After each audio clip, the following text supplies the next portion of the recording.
Hello everyone, it's Jamal Thomas. Welcome to the Progressive Soapbox.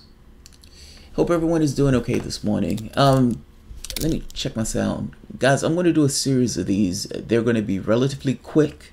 So if you see me and I'm in and I'm out, that's why. Let's see. Sound good. Perfect. Yeah, good. I've been doing these all night, so this is going to be the last few. There's been news about Julian Assange. I tend to look for news for Assange because I don't necessarily hear much, and I want to hear how it's progressing. I continuously hope that the Australian government at some point asserts itself that, hey, this guy was an Australian citizen, born apparently in Australia, can't treat him this way. But not so much. They've remained somewhat of a vassal state of the United States.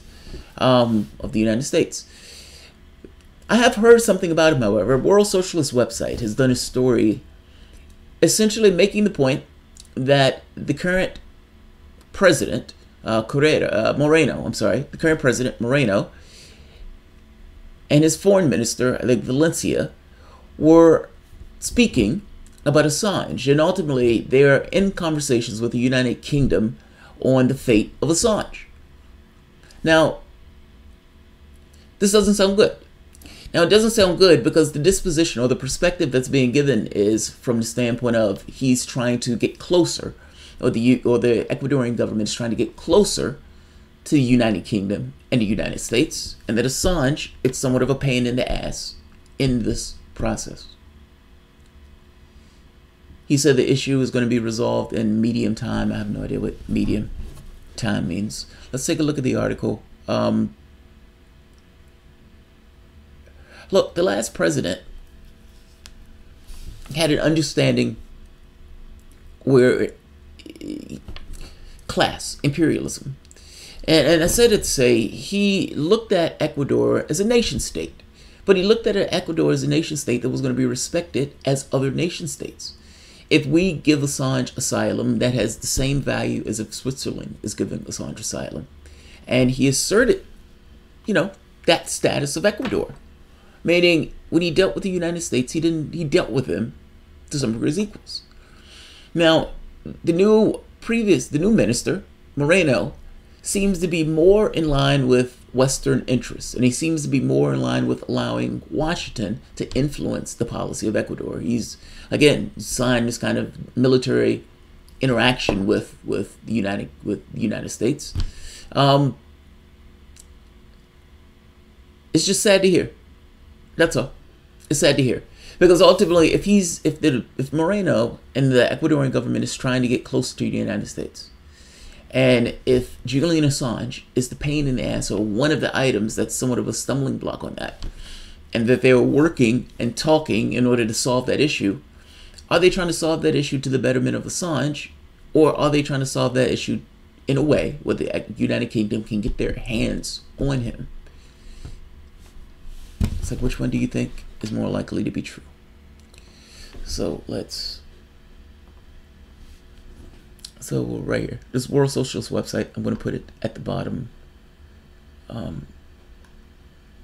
wasn't going to do this video live, so I didn't have anything sewed up, but I ran through it like twice, and so I'll do it live, get it out of the way.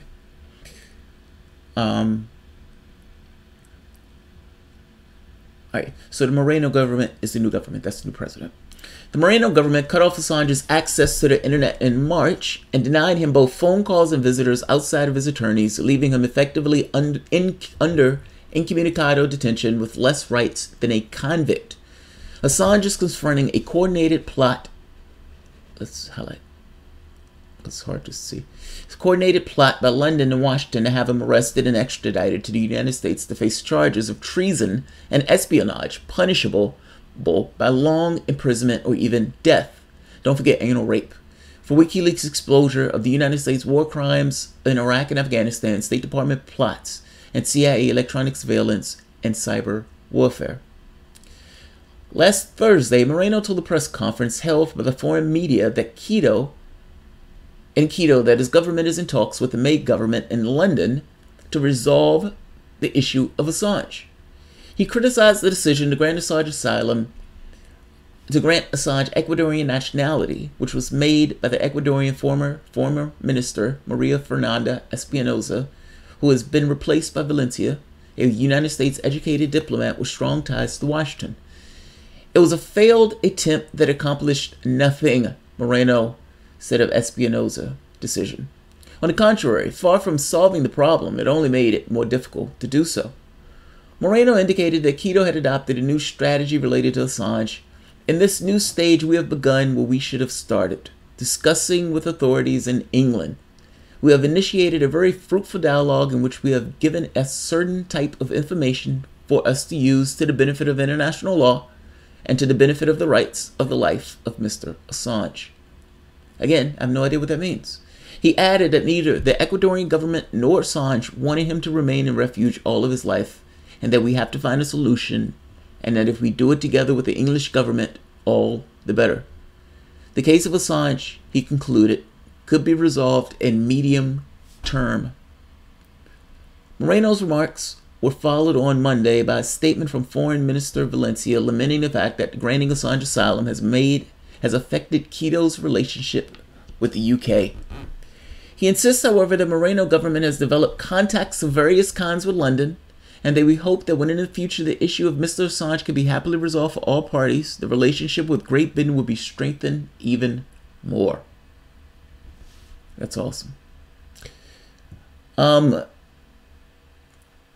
statement of Moreno and Valencia are ominous. They both indicate that the Ecuadorian government is proceeding in its efforts to solve the problem of Assange, not on the basis of international law and the democratic right to asylum, but rather according to the national and international political expediency, under conditions in which the government in Quito is turning sharply to the right and coming under the pressure from both the United States and British imperialism. Now, one of the cases they give in order to nail this point home is the breast milk issue that came up in the United Nations. I covered the story. Hundreds of thousands of people are, let's say, are malnourished a year. In fact, let me give the exact quote, because I'm already right now I feel like I'm saying this slightly off. 800,000 children deaths a year. So, right here. Ecuador was the sponsor of a seemingly innocuous resolution promoting the health benefits of breastfeeding for children, with one study estimating that its universal adoption could prevent 800,000 child deaths a year, and calling for restrictions on false advertising promoting infant formula. In a nutshell, breastfeeding is the best. There's nothing that comes close. Infant formula companies, however, hate for people to say that. Ultimately, because it's capitalism, they don't want you to say something that's true. They want you to say something that helps them sell their product. When Ecuador tried to put this out, the United States put immense pressure on Ecuador, economic pressure, saying they would pull money from their country, from their military bases. Ecuador relented on this, backed away. Russia pushed the revolution, got the resolution to pass. But the United States was able to essentially put astonishing pressure on Ecuador for their donors, for their corporations, essentially infant formula companies that wanted those 800,000 deaths a year. They wanted those deaths because they needed to sell their products. It's amazing. Capitalism is awesome, right? Now, the thing is, the point that they're making here is, this was an innocuous lettering that it's like somebody saying, I take care of my kids. It's like, well, yeah, but that's a low bar. The United States, in this case, was trying to bring the bar even lower than I take care of my kids. They were okay with nearly 1 million kids dying a year from companies either lying or those people not necessarily giving the nutrition they need.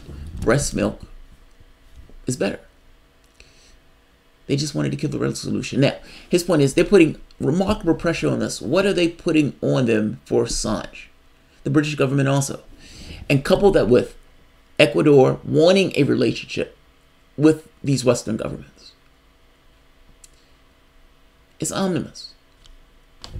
It's omnibus. They're right. I agree with them. We don't know what's going to happen. We're sitting here waiting like everybody else. But the bowing of the knee that swiftly does not necessarily bode well for how Ecuador is going to respond with the pressure being exerted on them from the UK and the United States. That being said, the asylum seems to remain however long that asylum is going to remain. We'll see. This is the latest news that I have so far on it. So the article is at the bottom. You guys can read it more thoroughly for yourself. Thanks, guys.